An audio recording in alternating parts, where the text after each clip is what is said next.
Daman Diu seat पर केतन पटेल ने भरा नामांकन।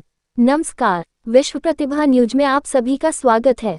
शुक्रवार को दमन दीव लोकसभा सीट पर युवा नेता केतन पटेल ने कांग्रेस पार्टी से शक्ति प्रदर्शन कर कलेक्टर कार्यालय पहुंचकर अपना नामांकन पत्र भरा है।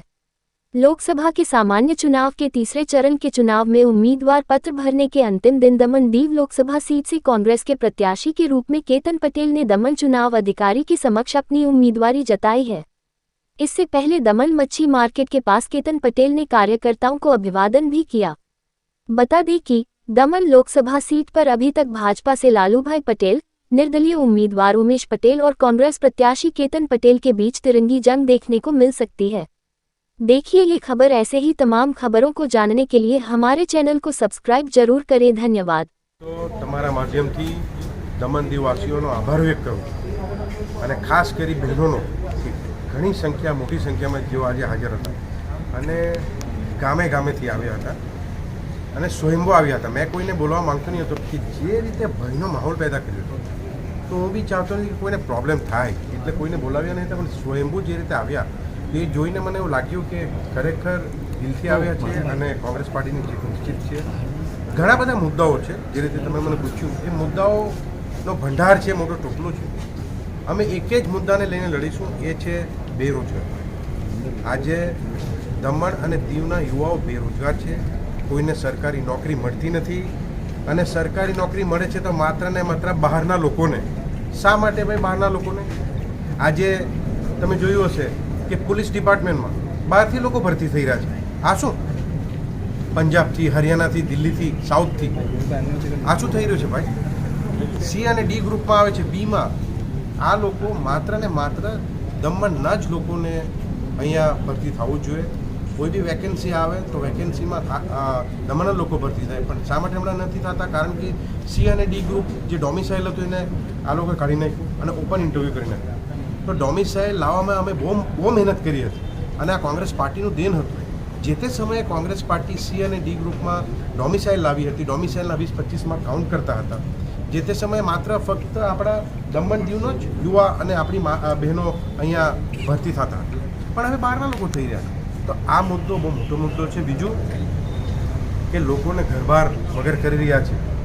શાસન પ્રશાસન લોકોના ઘરના વચ્ચેથી રસ્તો લઈ જઈ રહ્યા છે, રોડ બનાવી રહ્યા છે। આજે નવું રિજનલ પ્લાનિંગ મેપ આવ્યું, એ મેપમાં નવા રોડ કાઢ્યા, એ રોડ ઘરના વચ્ચેથી।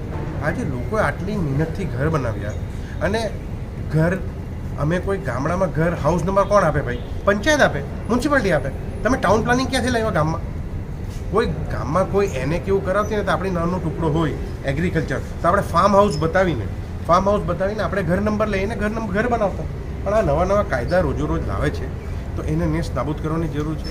એ જ રીતે આજે મોટી ઇમારત બનાવી દીધી, બહુ સારી વાત છે, ડેવલપમેન્ટ કરવું જોઈએ, પણ હોસ્પિટલ બનાવી દીધી। હોસ્પિટલમાં શા માટે લોકો પાસે પૈસા લઈ રહ્યા છે ભાઈ?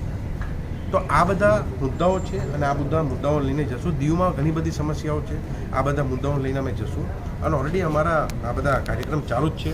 બીજું, Congress party, Indian National Congress પાર્ટીએ ઘણા બધા મુદ્દાઓ લીધા છે, ઘણી બધી યોજનાઓ લીધી છે। જેમ કે બહેનોને હર વર્ષે 1 લાખ રૂપિયા આપીશું અને આજે 1 લાખ રૂપિયા આપીશું, અમે બોલીએ એ કરીએ।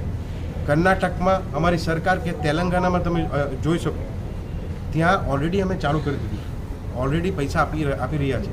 એ જ રીતે આજે એ લોકોને ખબર પડશે, જૂનમાં ટાઈ ફીસ જ્યારે થશે ત્યારે એ લોકોને ખબર પડશે અને તમામ જે અમારી બહેનો છે એને ઘર દીઠ જે બી નક્કી કર્યું છે મળશે। ઘણી બધી યોજનાઓ છે, એ યોજનાનો બી એમને લાભ મળશે।